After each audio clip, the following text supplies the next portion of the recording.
مزاج ایک ہوگا، ان کی شکل ایک ہوگی، ان کی صورت ایک ہوگی، سمجھ گیا؟ حتیٰ 3 دن سے زیادہ موت کا ڈفرنس بھی نہیں ہوگا. اس کو بخار آئے گا، اس کو بخار آئے گا، اس کو یہ انہوں نے بیان کیا. اس کے بعد کہتے ہیں لیکن سارے اتحاد کے باوجود عدل الہی یہ ہے کہ سب ایک ہونے کے باوجود یہ تھم، یہ انگوٹھا ان جڑواں بھائیوں کا بھی ایک نہیں ہوگا جو ایک قطرے سے تیار ہوئے. یہ کاہے کے لیے ہے؟ یہ اللہ کا وہ عدل ہے کہ ایک قتل کرے دوسرا نہ پکڑا جائے. صلوات در محمد اور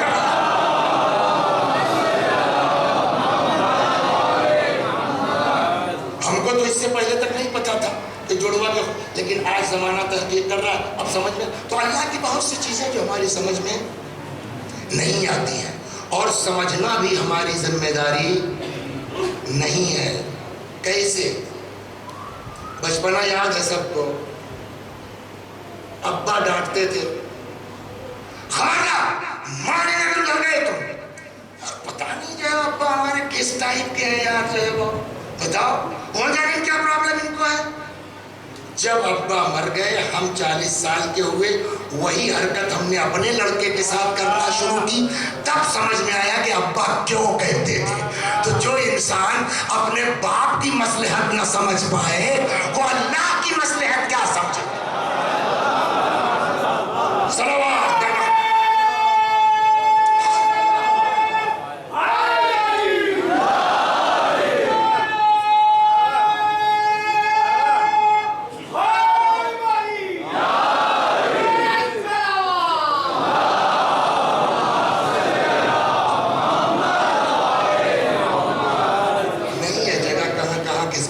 تھوڑی آپ لوگ کوشش کر لیے، تھوڑا آگے آ جائیے. صلوات پڑھتے ہو.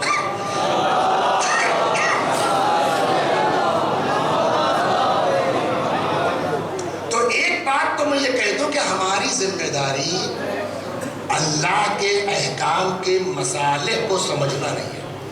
ہم بندے ہیں، مالک جو کہے ہم کو کرنا ہے، ہم کو اس سے کیوں کس لیے کا حق نہیں ہے. صلوات پر محمد.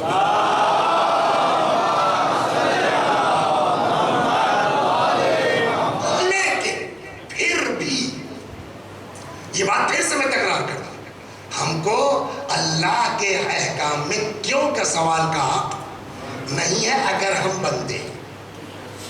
تمام.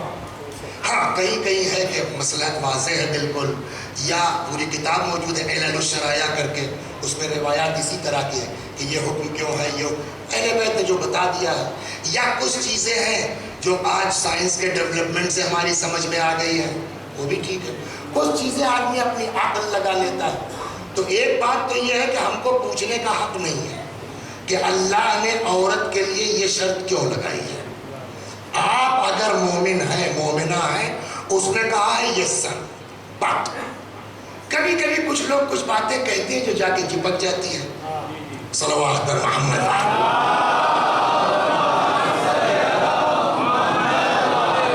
پھر میں تاکید کروں، ہم کو اس کی مصلحت کیوں اور کس لیے کا حق نہیں ہے. لیکن پھر بھی یہ بہت اہم مسئلہ ہے کہ صاحب آپ اپنے مجمع میں تقریر کر لیجئے. ایک دن تو کئی سال ہوا، ہمارے انڈیا کی پارلیمنٹ میں بحث ہو رہی تھی، پتہ نہیں کئی سال ہو گیا، 8-10 سال ہوا کہتا کہ صاحب جو ہے وہ باورچی خانے میں بھی ایک دن کی چھٹی ہونا چاہیے. عورتوں کی بھائی جسے آدمی جاب کرتا ہے تو اس کو سنڈے کو چھٹی ہے، تو عورت تو جو ہے وہ تو روزانہ کام کر رہی ہے، اس کو ایک دن کی چھٹی ہونا چاہیے. یہ پارلیمنٹ میں آپ کے بحث چل رہی تھی. ایک زمانہ ہوا اتفاقاً ٹی وی کھلا تھا، نظر پڑ گئی. ابھی کوئی آگے پوچھ لے کہاں کیسے تو بچ جاؤں گا، میں بتا نہیں پاؤں گا، لیکن اتنا دماغ میں پڑا ہوا ہے. یہ کیوں بحث ہو رہی ہے؟ یہ کیوں بحث ہو رہی ہے؟ اس لیے کہ ہم نے جو ہے وہ اس کو بیچ سے نکال دیا ہے. اس لیے ہم سارا ہمارے برابر ہونا چاہیے. کیسے برابر کر لیں گے؟ جتنے لوگ برابر، اگر برابری ہی کرنا ہے تو 2 بچے اس کے پیٹ سے نکلیں گے، 2 آپ کے پیٹ سے نکلیں گے. بولیے کیجیے نا برابری. کوئی ہمارے بس میں نہیں ہے. کہ کیوں نہیں ہے؟ خدا نے ایسے ہی بنایا ہے. تو یہاں کہتے ہو خدا نے بنایا ہے تو ہر حکم میں کہو نا خدا نے جو کہا ہے وہ کریں گے. صلوات محمد.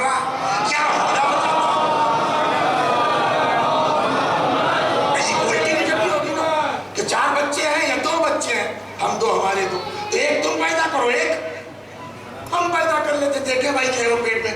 بقول کسی بزرگوار کے بڑی اچھی بات کہی تھی انہوں نے ماں کے سلسلے میں. ماں کی حیثیت سمجھنا چاہتے ہو؟ زیادہ نہیں, 2 گمے 2 اینٹیں پیٹ پہ باندھ کے رات بھر سکون سے سو جاؤ, سمجھ میں آ جائے گا ماں کیا ہے. صلوات پر محمد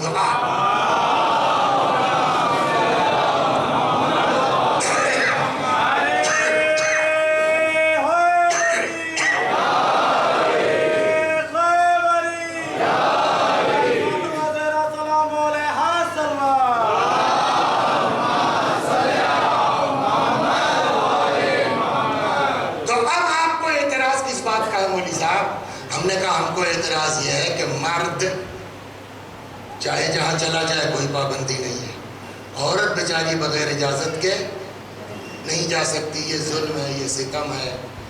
اس سے جو ہے وہ مردوں میں غرور آتا ہے, گھمنڈ آتا ہے, پروش پردھان سماج ڈیولپ ہوتا ہے. میں نے کہا ٹھیک, خالی اس بنیاد پر تو بلا اجازت نہیں نکل سکتی, آپ اپنے کو بہت بڑا سمجھتے ہیں. تو پھر ہم نے کہا یہ بتائیے IPS افسر یہ بڑا ہے یا president of India? President of India. پتہ یہ چلا کہ صاحب پریزیڈنٹ آف انڈیا جو ہے وہ تشریف لا رہے ہیں کہاں؟ یہاں ایرانی امام باڑے میں بھوپال میں کسی مجلس میں وہ بھی شریک ہوں گے. تو وہ سب پورا ہنگامہ ہوگا, یہاں سے وہاں تک سب جو ہے وہ بند ہو گیا. کیا ہو گیا کیا ہو گیا؟ اچانک پتہ چلا کہ صاحب وہ نہیں آ رہے ہیں. کیوں؟ کا سیکورٹی کلیئرنس نہیں ہے. کس نے روکا؟ کہ ان کے سیکورٹی افسر نے کہہ دیا کہ ہم اجازت نہیں دیتے نکلنے کی, ان کی زندگی کے لیے بھوپال میں خطرہ ہے, ہم ان کو نکلنے کی. آپ بتائیے IPS افسر بڑا ہے یا پریزیڈنٹ؟ لیکن پریزیڈنٹ آف انڈیا بھی نمبر 1 کا شہری ہونے کے باوجود ہندوستان کے وہ IPS کی اجازت کے بغیر نہیں نکل سکتا. تو اگر کوئی پریزیڈنٹ IPS کی اجازت کے بغیر نہیں نکل سکتا منیجر صاحب, تو اس کا مطلب یہ ہوا کہ وہ SP یا DIG رینک کا جو بھی ہے وہاں وہ بڑا ہو گیا پریزیڈنٹ سے. بولیے تو پھر کیسے روکا؟ کہ اس لیے کہ پریزیڈنٹ جو ہے وہ سرمایہ ہے ملک کا, اس کی زندگی کی حفاظت ان کے ذمے ہے. وہ تو بیٹھ کے اپنا کام کر رہے ہیں صدارتی محل میں, دنیا کے حالات کو یہ سمجھ رہی ہے سیکورٹی, اس کو پتا ہے کہاں جانا ان کی زندگی کے لیے خطرناک ہے, کہاں مناسب ہے کہاں نامناسب ہے. تو چونکہ حالات پر نظر IPS کی ہے, اس کو یہ اختیار ہے جہاں چاہے صدر مملکت کو جانے دے, جہاں چاہے روک دے. روکنا اس کے بڑے ہونے کی علامت نہیں ہے. اسی طرح شریعت نے, اسلام نے, اللہ نے, خدا اور رسول نے عورت کی عزت کو, عفت کو, عصمت کو اتنا اہم قرار دیا ہے کہ اس کا سیکورٹی گارڈ بنایا ہے مرد کو. حالات دنیا کے مرد سمجھتا ہے کہاں جانا اس کی عزت و عفت کے لیے مناسب ہے, کہاں مناسب نہیں ہے. جہاں چاہے گا جانے دے گا, جہاں چاہے گا روک دے گا. یہ اجازت بڑے ہونے کی علامت نہیں, محافظ ہونے کی پہچان ہے. صلوات بر محمد و آل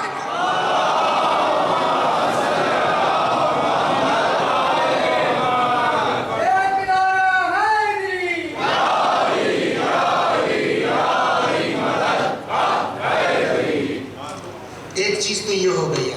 اب آپ جب اور جائیے گا قرآن میں دیکھوں تو ایک آیتیں تھیں, نشان تو لگایا تھا میں نے مگر نہیں, وہ دوسری جگہ تھی, وہ لگتا ہے پڑا ہوا ہے. صلوات پر محمد و آل.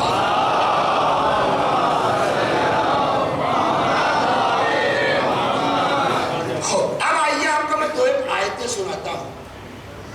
قرآن میں ہے قد افلح من زکاہا, کامیاب وہ ہوا جس نے, بولیے, زکاہا, اپنے کس کو پاک کر دیا؟ نفس. مرد کے پاس ہوتا ہے کہ عورت کے پاس ہے نا؟ تو جہاں جنت کی بات آئی ہے وہاں قرآن نے مرد و عورت کو الگ نہیں کیا ہے. قد افلح من تزکا دوسری جگہ بھی ہے نا سورہ اعلیٰ. کامیاب ہوا جس نے اپنے نفس کو پاک کر لیا. یا یہاں ارشاد ہوتا ہے فاستجاب لهم ربهم انی لا اضیع عمل عامل. خدا فرماتا ہم کسی عمل کرنے والے کے عمل کو ضائع نہیں کرتے. من ذکر او انثی چاہے مرد ہو چاہے عورت ہو. یا ارشاد ہوتا ہے من عمل صالحا من ذکر او انثی کوئی بھی نیک عمل بجا لائے چاہے مرد ہو چاہے عورت ہو لَنُحْيِيَنَّهُ حَيَاةً طَيِّبَةً ہم اس کو ایک پاکیزہ حیات عطا کریں گے. وَلَنَجْزِيَنَّهُمْ أَجْرَهُمْ اور ہم ان کو.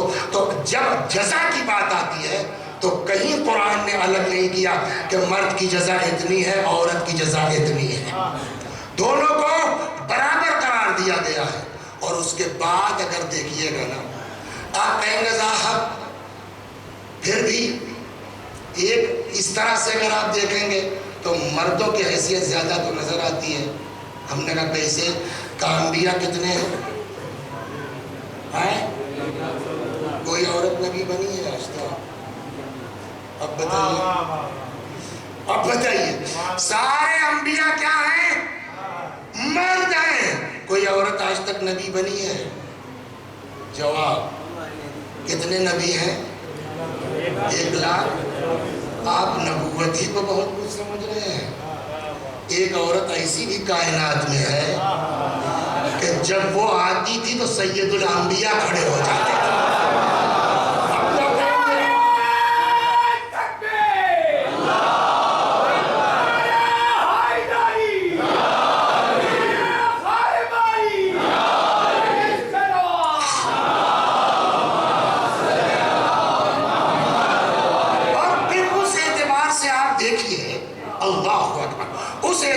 آپ دیکھیے روایت ہے نا کہ جب بھی پیغمبر کے پاس شہزادی آتی تھی بولیے قام الیہا رسول اللہ تو روایت کا جملہ کیا ہے؟ کلما دخل جب بھی آتی تھی.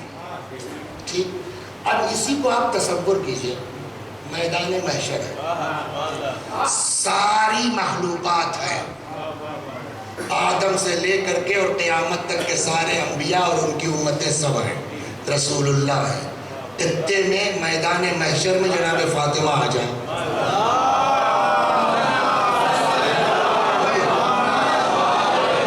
یہ تصور آتی ہے مگر غور تو کیجئے.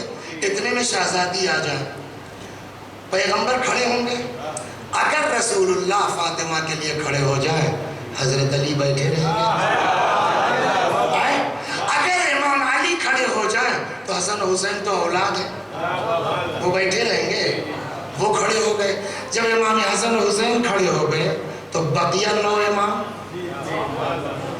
وہ کھڑے ہو گئے جن کے صدقے میں کائنات خلق ہوئی. جب وہ لوگ کھڑے ہو گئے تو آدم کی ہمت ہے بیٹھے رہیں گے, نوح کی حیثیت ہے بیٹھے رہیں گے, ابراہیم کے, تو سارے انبیاء کھڑے ہو گئے. جب انبیاء کھڑے ہو جائیں گے تو ان کی امتیں, اب سمجھ میں آیا مانا کہ 1,24,000 سب کے سب نبی مرد ہیں, مگر ایک عورت ایسی ہے کہ جب وہ محشر میں آ جائے گی ساری خدائی احترام میں کھڑی نظر آتی ہے. حضرات ایک نعرہ ایسا لگائیے جس کی آواز نجف اشرف پہ ٹکرائے اور مولا ہم سب کو اپنی زیارت کے لیے بلائے.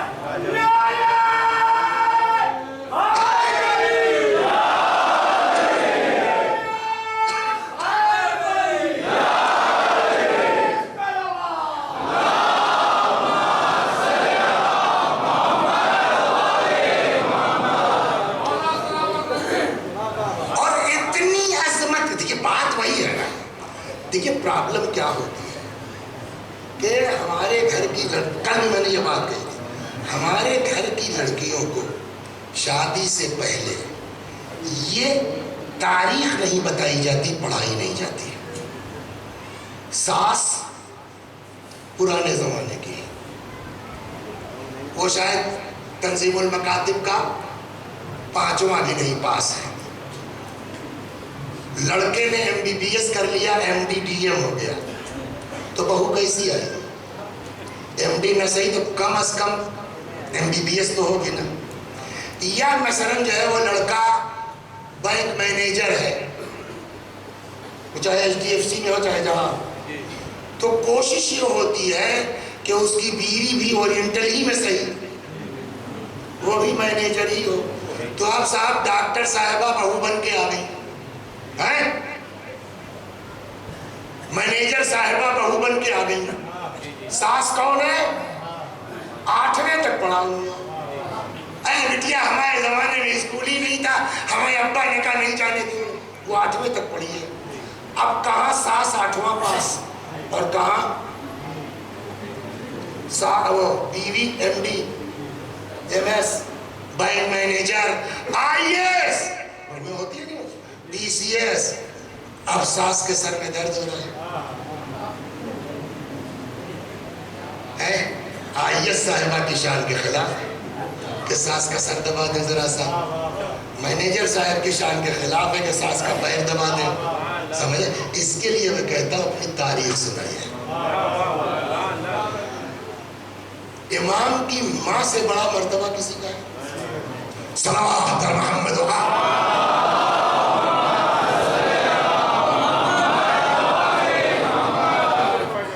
دو ہے اور سگی ساس بھی نہیں. ایک ہے جناب حکیمہ خاتون اور دوسری ہے حضرت نرجس خاتون. دونوں کا آپسی رشتہ کیا ہے؟ حکیمہ خاتون کون ہے؟ ساس بہو ہے نا، لیکن سگی ساس نہیں ہے، پھوپھی ہے امام کی. اب آپ بتائیے افضل کون ہے؟ جناب حکیمہ خاتون امام کی بیٹی ہے، امام کی بہن ہے، امام کی پھوپھی. 3 رشتہ ہے نا، معمولی شخصیت نہیں ہے. یہ باہر سے آئی ہے، روم سے ہے. یہ اور بات ہے کہ نسلی اعتبار سے آپ کچھ نہیں کہہ سکتے. جناب شمعون کی نسل سے ہے عیسیٰ کا جو وسیع ہے، وہاں سے چلا آ رہا ہے کا سلسلہ. لیکن ساری حکیمہ خاتون کی عظمت کے باوجود جس کے شکم میں امام کا نور آ جائے، یہ عقلی بات ہے نا، میں کتاب کی بات نہیں کر رہا ہوں. اس سے بڑھ کے کوئی ہو سکتا ہے؟ 14 شعبان کو روایت میں ہے کہ جناب حکیمہ خاتون آئی ولادت والے دن پہلے ملنے کے لیے اپنے بھتیجے سے. اب علماء ہمارے فرماتے ہیں کہ جناب نرجس خاتون نے دوڑ کے پہلے حکیمہ خاتون کے پیر سے چپل اتاری. یہ کون ہے؟ یہ بہو ہے، یہ ساس ہے. عمل بتلا رہا ہے کہ تم کو ساس کے ساتھ کیسے پیش آنا چاہیے. صلوات امام کی ماں سے بڑھ کے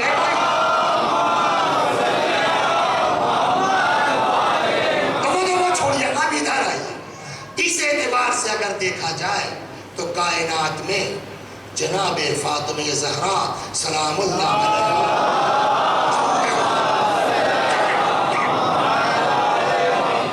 سے بڑا کوئی ہے کائنات میں؟ غضب خدا کا. یہ روایت آپ لوگوں نے سنی ہوگی.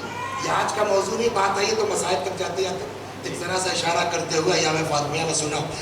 روایت ہے امام سے کہ ہم لوگ حجت ہے تمہارے اوپر. سنا ہے نا؟ آگے کیا ہے بولو؟ ہم حجت ہے تمہارے اوپر اور ہماری ماں فاطمہ حجت علینا، حجت ہے ہمارے اوپر، امام کے اوپر. آپ غور فرما رہے ہیں؟ اس سے بڑھ کر کے اور عظمت کوئی ہو سکتی ہے؟ بولیے. لیکن اب وہی لیکن سنا رہا ہوں. امیر المومنین سلام اللہ علیہ کے گلے میں رسی کا پھندا ڈالا گیا. مسائل وہ نہیں ہے، میں جاؤں گا کہیں اور، لیکن یہ اپنی بچیوں کو سمجھائیں. تم کیا ہو؟ IAS ہو، PCS ہو، انجینئر ہو، کینیڈا سے پڑھ کے آئی ہو. شوہر شوہر ہے، اس کی ماں تمہاری ماں، اس کا باپ تمہارا باپ، اس کا بھائی تمہارا بھائی، اس کی بہن تمہارا، تب خاندان جنت بنے گا، تب معاشرہ جنت بنے گا۔ اور ایک حدیث یاد آ، چلیے اس کو کل ہی پڑھ دیں گے، ٹائم کم ہے۔ صلوات بر محمد بس۔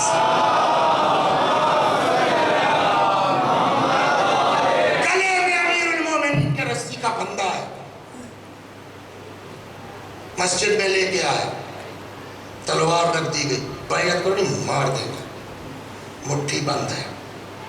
کچھ لوگ کوشش کر رہے ہیں کہ ہاتھ کھول کے شور مچاتے، ہو گئی بیعت، کہ اتنے میں بی بی کو ہوش آیا، غش آ گیا تھا نا، سر پہ ردا ڈالی، گھر سے نکلی۔ دو روایت ہے، بعض روایتوں میں ہے کہ فرمایا خلو ابن عمی، علی کو چھوڑ دو ورنہ بابا کا کرتا سر پہ رکھ لوں گی، مطلب بد دعا کر دوں گی۔ ایک روایت میں یہ کہ فرمایا علی کو چھوڑ دو ورنہ سر کے بال بکھیر دوں گی۔ سلمان فارسی جیسا بزرگ صحابی پیغمبر فرماتے ہیں کہ جناب فاطمہ کی زبان سے فقرہ نکلا، مسجد نبوی اٹھنے لگی۔ یہ مصائب نہیں، یہ فاطمہ کی عظمت کے طور پر سنا رہا ہوں، ایک جملہ نکلا، مسجد لرز کے اٹھنے لگی، ہے نا۔ ادھر مولا کا حال کیا تھا، میں نے بھی بتایا، گردن پہ تلوار، بیعت کرو نہیں مار دیں گے۔ تب تک جناب فاطمہ کی آواز مولا کے کان میں پہنچ گئی۔ مولا نے کہا سلمان یہاں، جی مولا، کا غضب ہو جائے گا۔ اگر فاطمہ نے بابا کا کرتا رکھ لیا، سر پہ بد دعا کر دی، ایک آدمی مدینے میں بچے گا نہیں، چلتی جاؤ، فاطمہ سے کہہ دو گھر چلی جائے۔ سلمان آئے، اب سلمان کا بیان ہے، میں نے کہا بی بی آپ رحمت للعالمین کی بیٹی ہیں، عذاب کا سبب مت بنیے۔ ابھی اپنی جیب سے کہہ رہا ہے، ابھی تک نہیں بھولے کہ مولا نے بھیجا ہے۔ شہزادی نے فرمایا سلمان میرا بھی مزاج نہیں ہے اس طرح کا، میں نہیں چاہتی، لیکن تم دیکھ نہیں رہے ہو یہ لوگ علی کو مارنا چاہتے ہیں، میں سب برداشت کر سکتی ہوں، علی کا قتل کیسے برداشت کر لوں۔ جب یہ سنا تب سلمان کھلے، کبھی بھی میں خود تھوڑی کہنے آیا ہوں، تب کہ مجھ سے علی نے کہا ہے زہرا سے کہہ دو گھر چلی جائے۔ یہ جملہ سنتے ہی تاریخ دی، کیا سلمان کا علی نے کہا، علی نے کہا ہے، جی میں علی کی اطاعت گزار۔ یہ جملہ فرمایا اور گھر واپس آ گئی۔ یہ وہ عمل ہے فاطمہ زہرا سلام اللہ علیہا کا جو دنیا کی تمام عورتوں کے لیے